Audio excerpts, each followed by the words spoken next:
She signed the papers without a tear, then got click shopping with America's wildest billionaire heiress. The February wind off the Hudson River cut straight through the marble lobby of 15 Central Park West the way only New York February wind can, sharp enough to make even the doormen pull their scarves higher.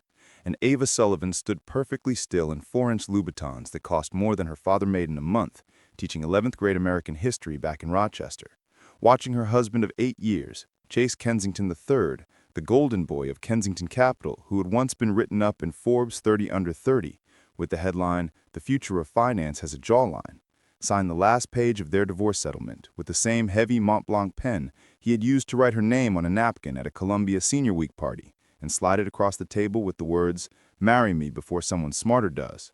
Only now, the napkin promise had been replaced by a 200-page document drafted by 2 separate white shoe law firms and notarized in triplicate. And Ava did not cry, did not flinch, did not throw the crystal vase of white roses that had arrived that morning with a card that simply read, "I'm sorry," in Chase's careful boarding school handwriting. She just waited until he clicked the pen closed, took it from his manicured fingers, signed her own name in the small, neat cursive her mother had taught her the summer before 6th grade, set the pen down exactly parallel to the edge of the table, the way she used to line up her colored pencils, looked him straight in the eye and said, "Thank you for making this painless," then turned and walked to the guest wing, where she had been sleeping for the last 4 months, ever since she found the string of heart emojis on his phone, next to a contact labeled London Desk that definitely wasn't the Bloomberg terminal.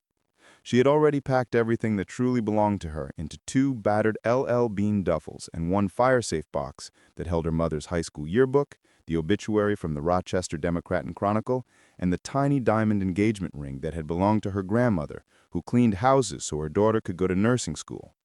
The rest, the Birkins, the Cartier, the wardrobe that took up an entire room with museum lighting, could stay.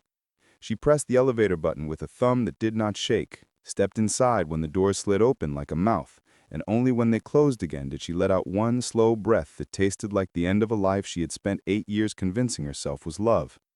Downstairs, Carlos, the doorman who had watched her arrive the first time with 1 suitcase and eyes full of plans, held the door and whispered, "You gonna be okay, Miss Ava?" And she answered, "Yes, Carlos, I really think I am."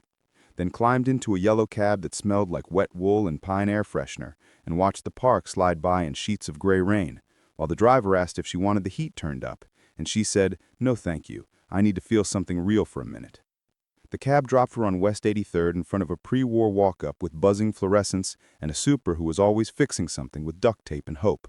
She paid cash because Chase still had access to the joint accounts until the wire cleared, hauled her bags up 4 flights because the elevator was broken again, and when she finally got inside apartment 4B, she set the boxes down on scuffed hardwood that smelled faintly of the Indian food the last tenant must have cooked every night, and laughed. One short, sharp sound that surprised even her.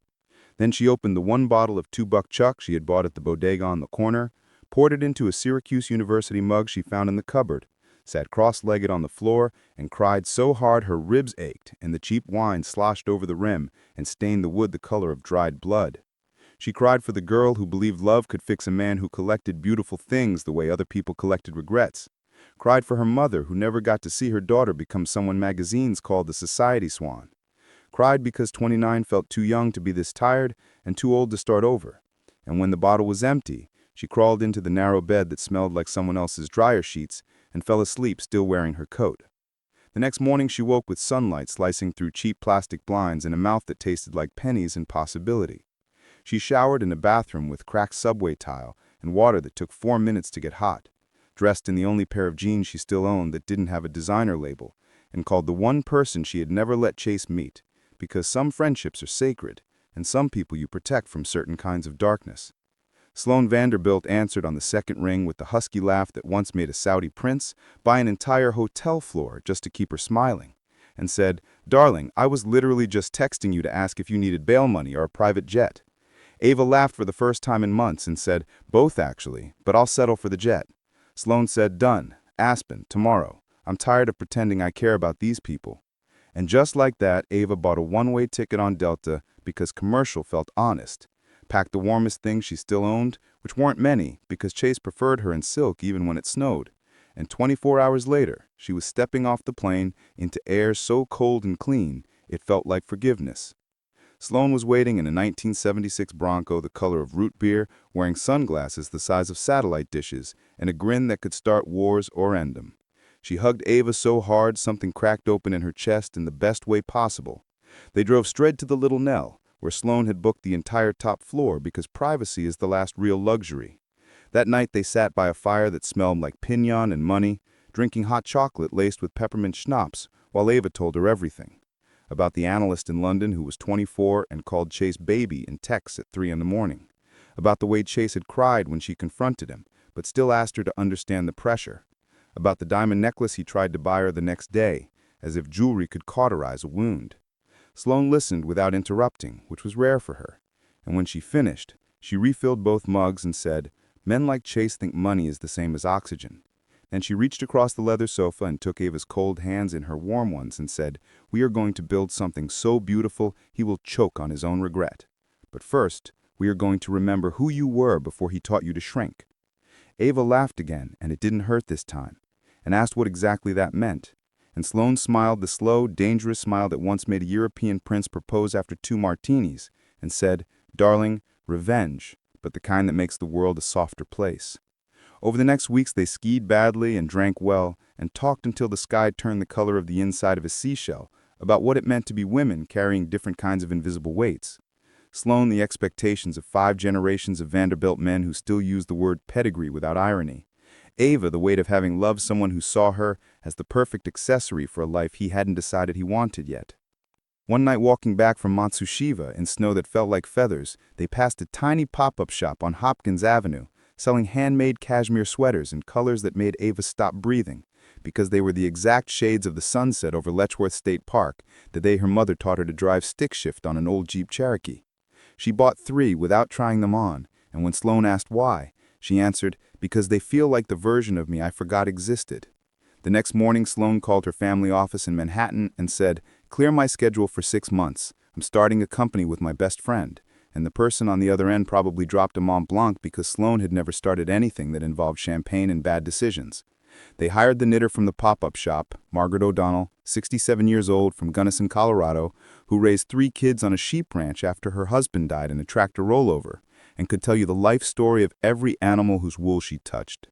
They rented a barn 10 miles outside Aspen, with views of the Maroon Bells, and turned it into a studio filled with natural light and the smell of lanolin.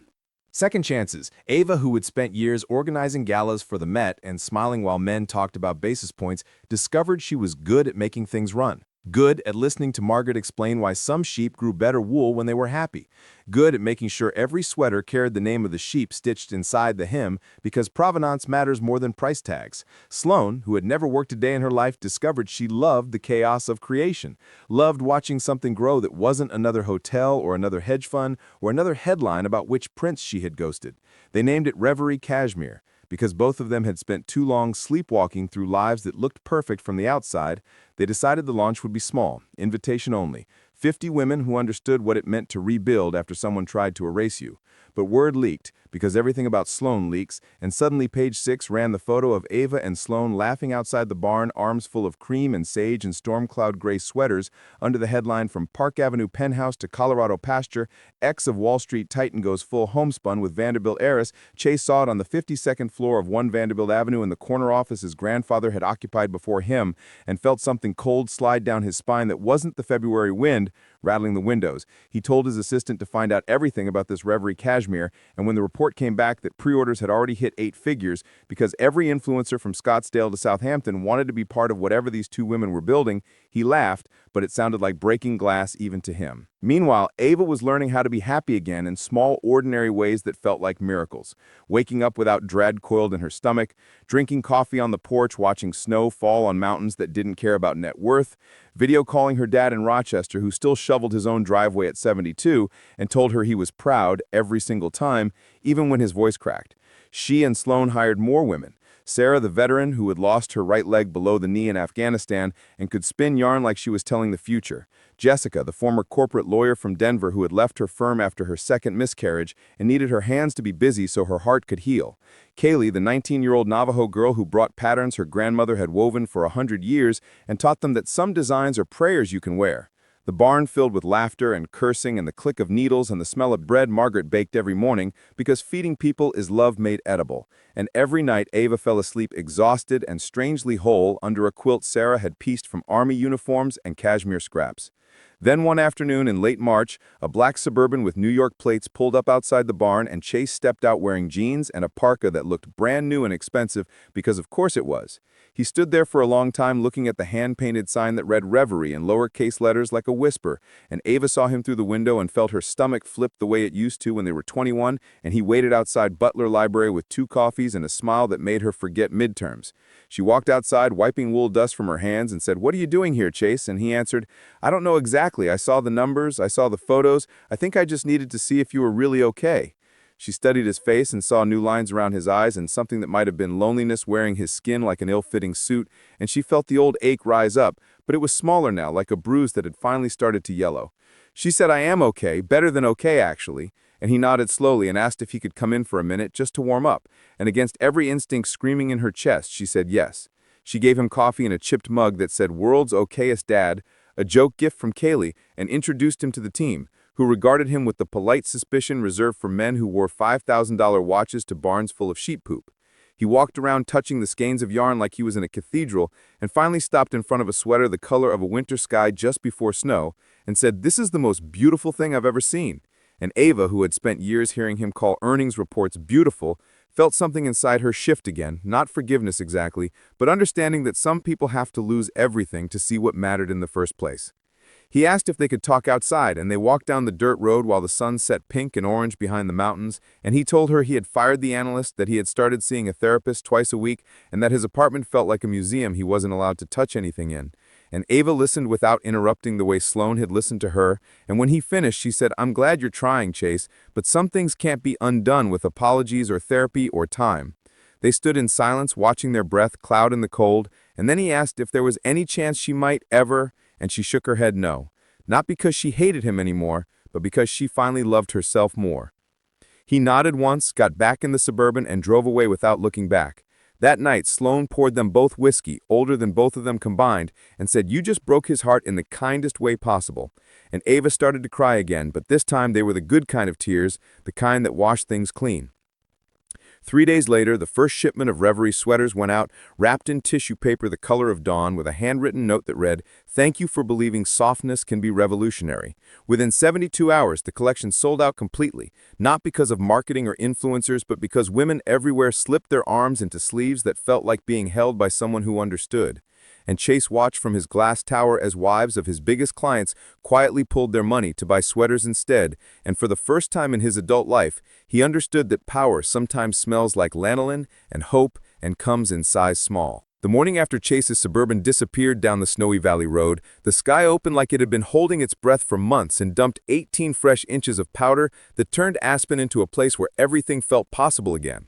Ava woke before the sun the way she had learned to do living above the barn, pulled on thick socks and the Storm Cloud prototype sweater that was already pilling at the cuffs from how often she wore it, and walked through knee-deep snow to the studio where Margaret was already feeding the wood stove and humming old Dolly Parton songs under her breath the way some people pray. They sat together on an old church pew someone had dragged in from a yard sale, drinking coffee strong enough to strip paint, and Margaret said, "Your ex looked like a man who just realized the money train only runs one direction," and Ava laughed softly because it was true, and because laughter no longer felt like treason against her past self. By 8:30 a.m., the whole team was there packing the second pre-sale that had crashed the website 3 times in 24 hours, phones ringing off the hook with boutiques from Santa Fe to Southampton begging for inventory. Sloane arrived in a swirl of snow and vintage mink, carrying 2 paper cups from Paradise Bakery, and announced that Anna Winter's office had called wanting to shoot the campaign in the barn next week, and Ava felt the old panic rise like bile in her throat, the same panic that used to grip her before every Kensington Capital Christmas party, where she had to smile while men asked if she planned to do anything with her Columbia degree besides look decorative. But this time, she breathed through it the way Sarah the veteran had taught her during a sleepless night when the pain in her phantom limb kept her awake. 4 counts in, 6 counts hold, 4 counts out, and Ava said yes to Vogue because saying yes had become the way she proved to herself she was still here. The next 10 days dissolved into controlled chaos, fittings under the harsh fluorescent lights they still hadn't replaced, interviews with writers who wanted to know if this was revenge, and Ava kept answering, "No, it's reconstruction." late night stitching handwritten care labels while Kaylee taught everyone Navajo words for colors, and Jessica made grilled cheese sandwiches at 2 in the morning because creation is hungry work. Then, on a Thursday in April, when the snow had finally started to rot into slush, her father called from Rochester and said, "Honey, can you sit down for a minute?" And Ava's heart dropped straight through the barn floor because her dad never asked anyone to sit down unless someone was dying. She walked outside into air that smelled like mud and pine and listened while he told her the VA clinic had found a shadow on his left lung and they wanted to biopsy next Tuesday, and he was sorry to worry her, but he needed her to know in case. Ava made it to Rochester on the red-eye that landed in a sleet storm so thick the plane circled for 40 minutes. Her dad picked her up in the same dented Subaru Outback that still had the cassette adapter for his old Springsteen tapes and hugged her so long she felt his ribs through his flannel shirt. They drove home through empty streets past the high school where she had been salutatorian and the Wegmans where she used to stock shelves at night to pay for textbooks. And when they pulled into the driveway of the little blue Colonial on Willow Lane, the porch light was on exactly like it had been the night her mother came home from the hospital for the last time.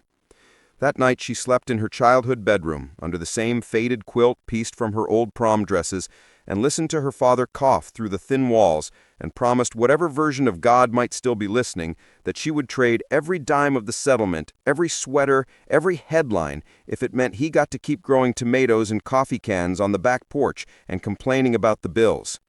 The biopsy came back positive, stage 3 adenocarcinoma. The oncologist, Dr. Kayla Brooks, who had gone to nursing school with Ava's mom, laid out the plan with the careful kindness of someone who had delivered too many death sentences. Surgery to remove the lower lobe, then chemo, then radiation, maybe immunotherapy if insurance stopped being evil. Ava sat in the vinyl chair, holding her dad's hand while he stared at the ceiling and said, "Well, I guess I finally have to quit smoking like your mother asked me to in '98. Then he looked at Ava, and his eyes filled. And he said, "I'm not afraid of dying, sweetheart. I'm afraid of leaving you alone again." And Ava started crying so hard the nurse brought her a box of tissues and a paper cup of water that tasted like plastic in grief. She called Sloan from the hospital parking garage, sitting in the Subaru because it still smelled like her dad's coffee and the lemon air freshener he refused to replace. Sloan listened the way only people who have watched their own parents overdose on legacy and liquor can listen, and then said, "Whatever you need, money, time, a jet, a distraction, name it." Ava said, "I just need to be here." And Sloan said, "Then we bring reverie to Rochester." 48 hours later, a 40-foot moving truck backed into the driveway on Willow Lane, carrying looms, spinning wheels, and 5 of the core team who had volunteered to relocate for as long as Ava needed them. They turned the finished basement with its wood paneling and shag carpet into a temporary studio. Margaret set up her spinning wheel next to her dad's old lazy boy and taught him how to card wool on days when the chemo nausea wasn't too bad.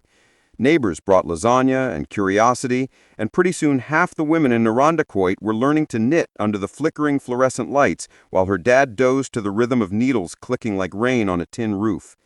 Chase heard about the cancer through the same Wall Street gossip mill that still tracked Ava like a stock dicker. He texted, "I'm so sorry, anything you need." And Ava stared at the message for a long time before typing, "Thank you," and nothing else, because some bridges have to burn so you can see the stars on the other side. The Vogue shoot happened after all, but in the basement on Willow Lane instead of the barn in Aspen. Her dad sitting in the background wearing the storm cloud sweater, looking thin and proud and alive, while Margaret played fiddle and Kaylee explained to the stylist that the geometric pattern on her sleeves meant mountain, and the stylist started crying because her own grandmother had taught her the same word in a different language. The photographer Marcus Reynolds, a quiet man from Brooklyn who usually shot celebrities in $10,000 gowns, asked if he could take one photo just of Ava and her dad, arms around each other, both wearing matching sage sweaters. And Ava said yes because some moments are bigger than fashion. The September issue dropped with that photograph on page 91 under the caption, "Sometimes the softest thing you can do is keep showing up." Sales didn't just triple, they exploded, not from Park Avenue wives this time, but from teachers in Ohio and nurses in Oregon and mothers in Missouri who saw their own parents in that picture and wanted to wrap them in something that felt like love you could touch. Chase read the article on a private flight to Geneva and closed the magazine feeling something he had no name for, but that tasted like shame and awe in equal measure. Meanwhile, Ava's dad started responding to treatment the way Rochester responds to spring. Slowly, suspiciously, one cautious crocus at a time. On the days he felt good, they drove to Letchworth, because some promises are sacred. They sat on the same bench where he had taught her to read historical markers, and he told her stories she had never heard before, about meeting her mother at a Bruce Springsteen concert in '81 when they were both supposed to be somewhere else, about the miscarriage they never talked about after Ava was born, because grief was private back then, and about how proud her mother would be that Ava had learned to choose herself without becoming cruel. Ava cried into his shoulder that smelled like hospital soap and wool and said, "I was so scared I would lose you too." And he answered, "You never really lose the people who taught you how to love. They just change zip codes for a while." Back on Willow Lane, the basement studio became permanent. They named it the Willow Workshop and opened it every Tuesday and Thursday to anyone who needed a place to sit and knit and talk or not talk. Teenagers nursing first heartbreaks, widows who still set 2 plates at dinner, new mothers with babies asleep in car seats, veterans with invisible injuries, entire church groups who brought lemon bars and left lighter.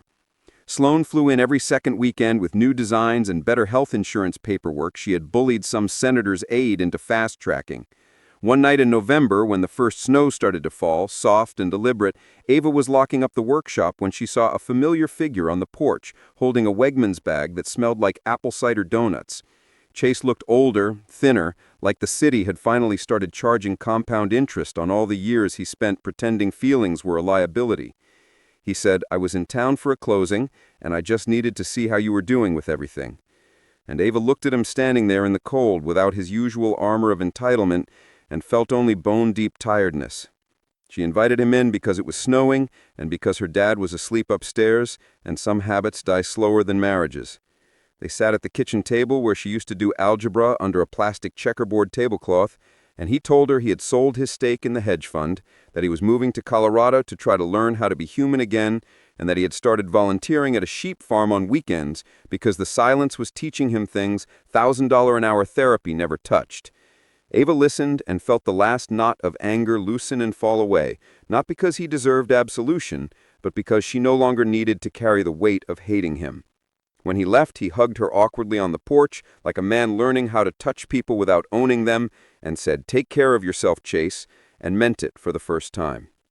The next morning, her dad woke up feeling good enough to help Margaret dye yarn the color of Rochester lilacs in 5-gallon buckets on the back porch, and told Ava he thought maybe he would beat this thing after all. And for the first time in a long time, she let herself believe him.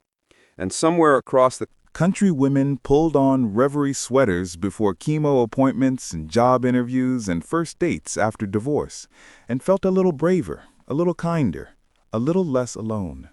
And Ava Sullivan, once of Central Park West, now of Willow Lane in Rochester, New York, stood in the basement surrounded by skeins of merino, the color of hope, and understood that sometimes the longest way around is the shortest way home. Spring finally decided to stay in Rochester the year Ava turned 31. Not the timid knock-once-and-leave spring of upstate New York, but the real reckless kind that throws lilacs against every fence and makes the Genesee River run high and muddy with melted hope. Ava's dad finished his last round of chemo on a Tuesday that smelled like warm soil and gasoline from the neighbor mowing his lawn for the first time since October. The oncologist, Dr. Kayla Brooks, used the word remission the way people use the word miracle, quietly, carefully, like saying it too loud might scare it away. But it was enough for him to gain back 20 pounds and start arguing with the television during Bills games again. Enough for Ava to wake up some mornings and realize she hadn't checked her phone for bad news before coffee. Enough for the Willow Workshop to outgrow the basement and spill into a leased storefront on East Avenue across from the George Eastman Museum, where tourists took selfies under the same lilac trees her mother used to photograph with a 35mm Canon. Reverie Cashmere had become something neither Ava nor Sloane had dared to name in the beginning. Not a brand, but a movement. Workshops in 15 cities now, including one inside a women's prison outside Nashville, where inmates earned real money knitting beanies for preemies in the NICU. One in a veterans hospital in San Diego, where men with missing limbs learned to hold needles again. One in a domestic violence shelter in Detroit, where women sat in circles and turned fear into scarves. They had stayed private because both Ava and Sloan had seen what happens when billionaires turn compassion into another asset class. Instead, they paid every knitter $28 an hour plus health insurance and donated 22% of every sale to cancer research in memory of Ava's mom and every other mother who ran out of time. On the first warm Saturday in May, they held the grand opening of the flagship store on East Avenue, the sidewalk overflowing with people from 3 states who had driven hours just to stand in the same room where the storm cloud sweater was born. Kids chased each other between bolts of undyed yarn while Margaret played fiddle on a makeshift stage made from old bondwood. Ava's dad manned the grill out back, flipping hot dogs like it was just another block party, and not the day his daughter became someone strangers thanked with tears in their eyes. Sloan arrived in paint-splattered overalls and a grin that could power Manhattan for a week, carrying a bottle of champagne the size of a toddler. She pulled Ava behind the lilac hedge that was exploding purple against the brick wall and said, "My grandfather is stepping down from the family foundation next quarter, and the board wants me to take it, but only if you'll co-chair with me. $52 billion to give away however we decide, no strings except the ones we tie ourselves." Ava stared at her best friend who once spent $12,000 on a hotel pillow because it matched her aura, and saw a woman who had learned that real power smells like lanolin and lilacs and looks like strangers hugging in a knit shop.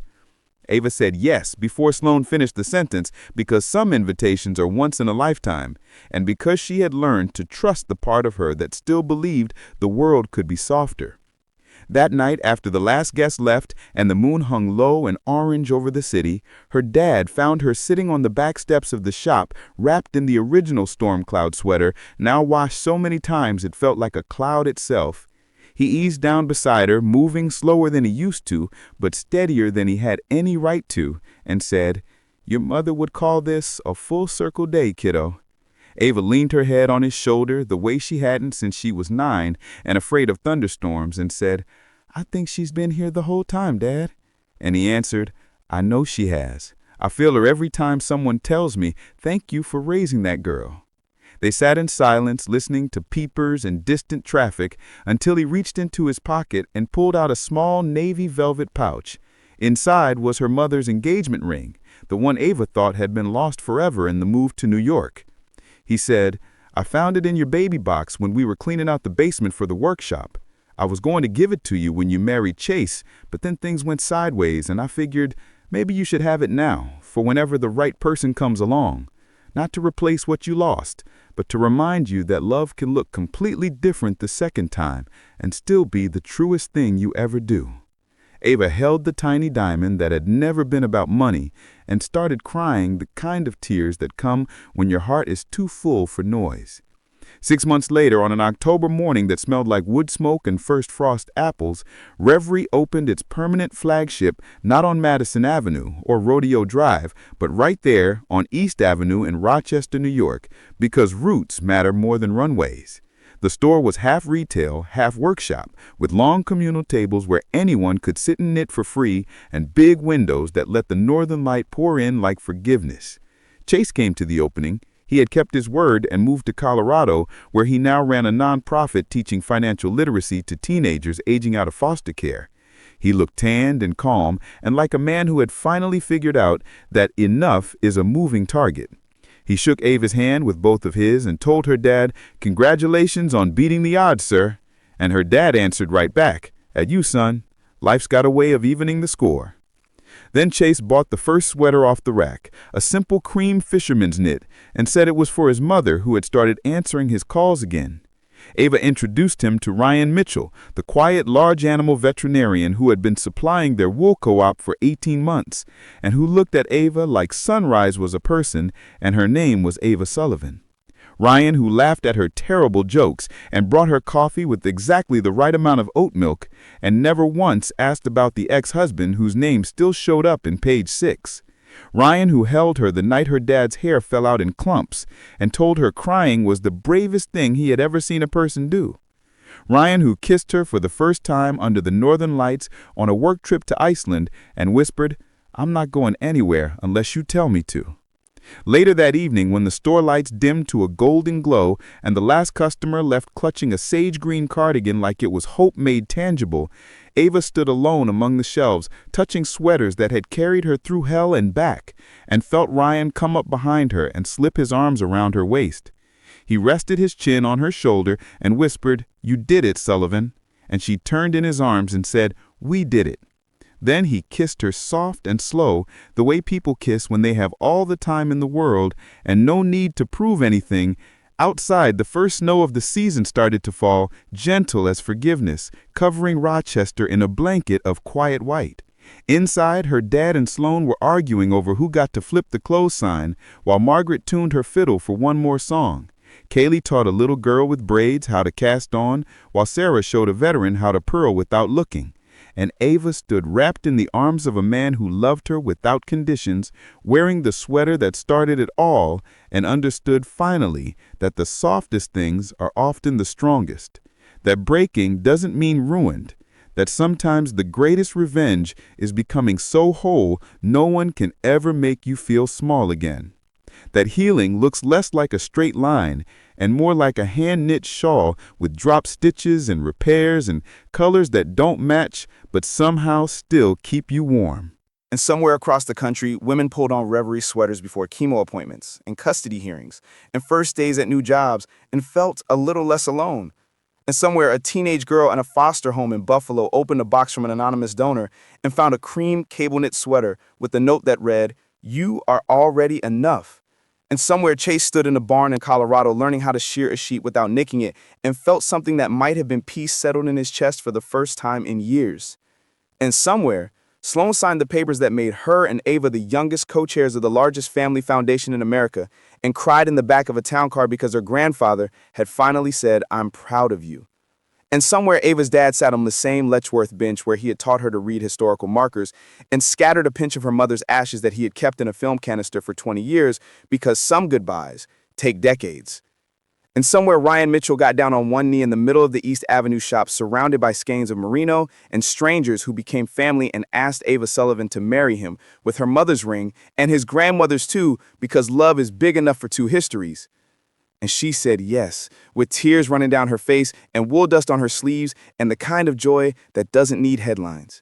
And somewhere, a woman who had never met any of them slipped on a storm cloud sweater on the worst day of her life and felt, for just a moment, held. And that was enough. That was everything. That was the point all along. That softness is not weakness. That surviving is not the same as living. That sometimes the quietest divorces make the loudest revolutions. That love can look like a barn in Colorado or a basement in Rochester or a storefront on East Avenue where anyone can come in from the cold and learn how to make something beautiful out of something broken. And Ava Sullivan, once of Central Park West, now of East Avenue in Rochester, New York, closed her eyes in the arms of the man who saw her long before she remembered how to see herself, and smiled because the story she thought had ended with the signature on divorce papers had actually only just begun.